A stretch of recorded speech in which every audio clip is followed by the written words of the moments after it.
Selamat pagi Sobat Tani dimanapun Anda berada. Seperti biasa saya ucapkan Bismillahirrahmanirrahim. Dan tak lupa saya doakan semoga kita senantiasa selalu ada dalam kesehatan, kelancaran dalam segala aktivitas, apapun aktivitasnya itu. Nah, ngomong-ngomong soal budidaya bawang daun, banyak sekali pertanyaan yang masuk, baik di kolom komentar, yang masuk melalui Instagram, yang masuk melalui Messenger atau komenan Facebook, ataupun di kontak WhatsApp yang sudah masuk dan sudah mendapatkan kontak saya. Hanya saja tidak semua saya kasih kontak WhatsApp, teman-teman. Saya minta maaf sekali dikarenakan saya ingin menjaga privasi saya. Itu bukan saya tidak mau terganggu, tapi saya ingin fokus dengan apa yang saya kerjakan. Nah, kira-kira apa pestisida yang baik untuk menangkal pucuk kuning pada budidaya bawang daun? Kira-kira seperti itulah.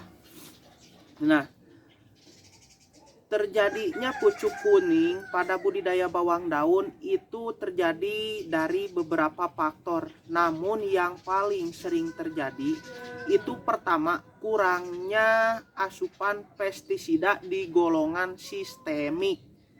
Itu yang pertama. Yang kedua, kemungkinan besar juga ada kaitannya atau hubungannya dengan pupuk kimia yang kita berikan, atau lebih spesifiknya lagi unsur hara yang kita kasih itu untuk bawahan, teman-teman. Nah, yang terakhir juga yang tidak kalah penting, saya bahas 3 saja dulu, yaitu menguningnya pucuk akibat terjadinya atau munculnya anakan baru yang muncul, sehingga daun tua itu menguning dari atas, dimulai dari pucuk lalu turun ke bawah, seperti itu kurang lebih. Nah, saya akan bahas dari sini atau sedikit berbagilah untuk mengatasi pucuk kuning, khususnya di bagian pestisida, teman-teman.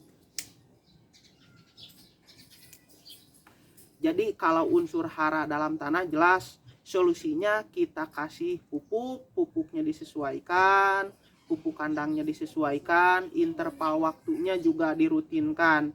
Sementara kalau munculnya anakan baru itu justru nilai poin atau nilai lebih, dimana kita harusnya bangga atau puaslah dalam hati.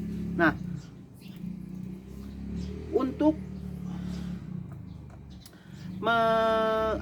menanggulangi pucuk kuning pada budidaya bawang daun di bagian pestisida, biasanya obat yang saya pakai pertama golongan dimetomop, seperti ini teman-teman, dimetomop. Nah, di sini teman-teman bisa mix dengan asam fosfit yang sudah saya pernah tunjukkan sebelumnya. Adapun banyaknya atau konsentrasi yang teman-teman bisa lakukan, perbandingan antara asam fosfit ataupun dimetomop, yaitu 1 liter asam fosfit ini teman-teman bisa teman-teman mix dengan 2 bungkus bahan aktif dimetomop. Adapun merek dagang itu bisa disesuaikan dengan yang terdapat di wilayah teman-teman atau di kios pestisida tempat teman-teman berbelanja, karena boleh jadi di sini merek A ada, di di tempat teman-teman tidak ada, tapi adanya merek B. Nah, cuma pastikan pertama kualitas pestisida yang kita beli dan akan kita pakai. Caranya pertama, untuk menentukan kualitas pestisida yang kita pakai ini secara singkat kita bisa remas seperti ini. Kalau larutannya lembut itu bagus, yang pertama. Yang kedua, nilai jual kemasan yang diberikan oleh beberapa perusahaan pestisida, karena tidak sedikit perusahaan pestisida yang masih asal itu dalam mengemas pestisida yang ada di dalamnya. Itu caranya. Lihat, semakin lengkap keterangan yang tertera itu semakin bagus, semakin rapi, semakin enak dipandang, itu semakin bagus tingkat kerapihan. Pokoknya nilai sendirilah, itu nilai lebih.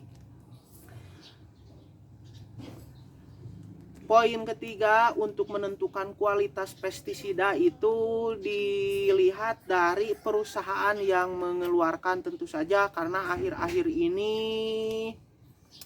banyak sekali, hampir tiap minggu ada perusahaan baru yang muncul dan mengeluarkan pestisida berbahan aktif yang sama dengan merek dagang yang berbeda.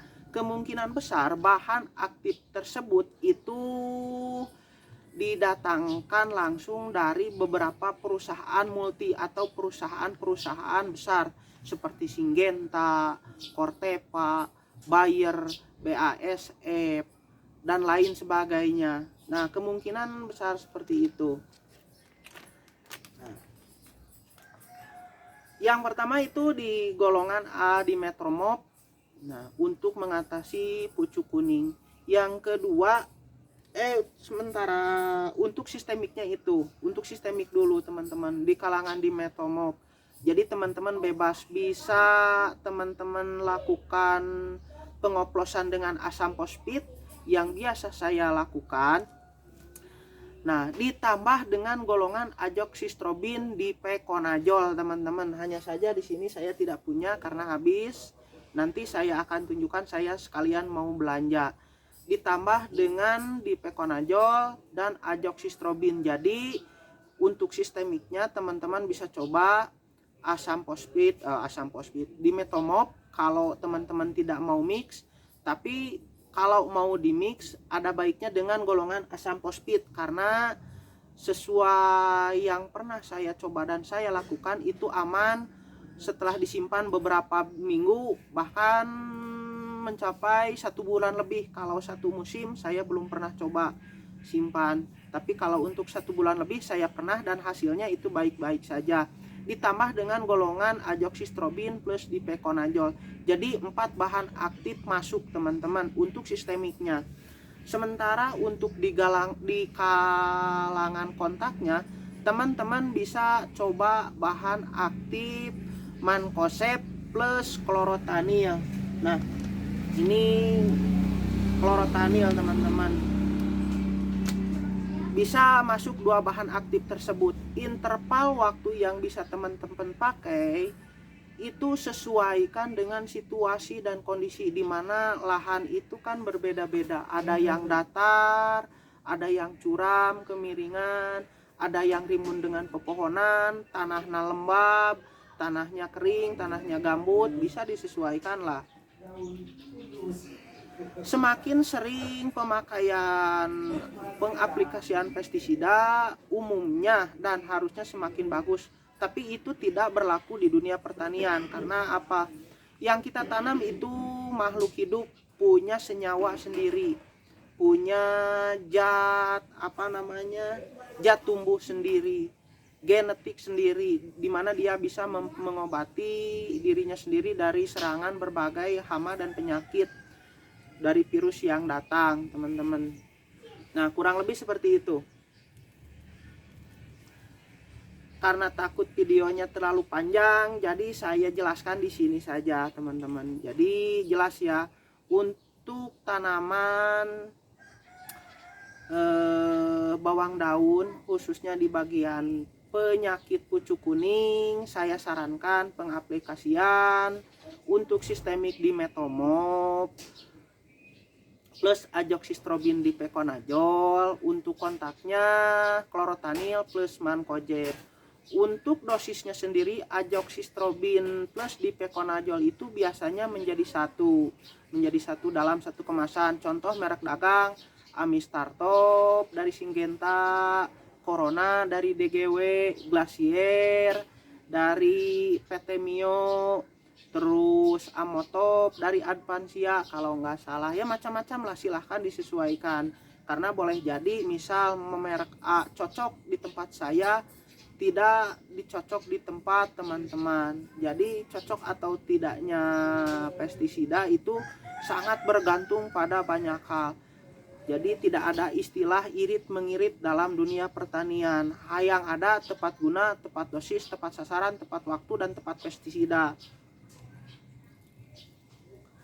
Jadi saya rangkum 5 tepat tersebut menjadi tepat situasi dan kondisi seperti itu. Tidak ada istilah irit, baik itu pemakaian tangki, pemakaian nozzle dan lain sebagainya.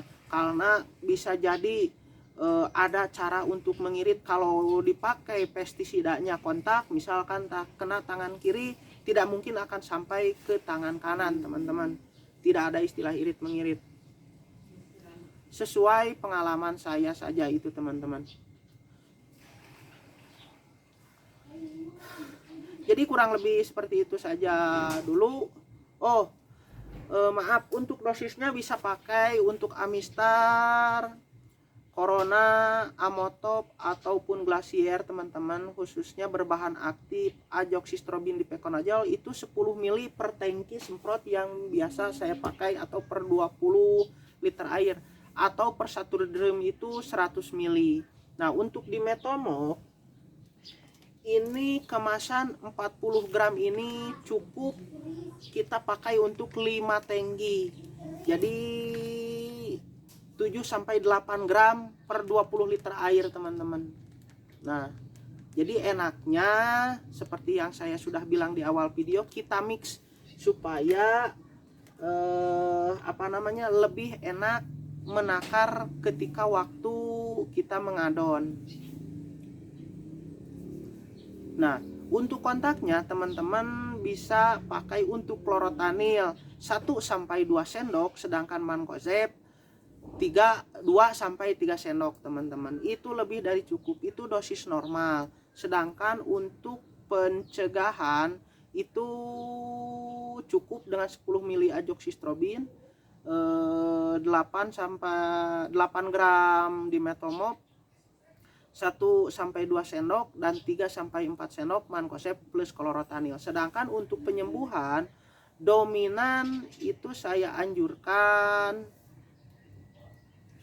sistemik, dimana itu lebih dominan, lebih tinggi lah sedikit untuk penyembuhan. Tapi jangan lupa, sebelum melakukan proses penyembuhan itu ada baiknya kita lakukan penaburan pupuk kimia dulu dengan kadar N tinggi seperti non subsidi 2577. Kalau mau pupuk seimbang juga bisa, tapi sesuaikan dengan situasi dan kondisi lah.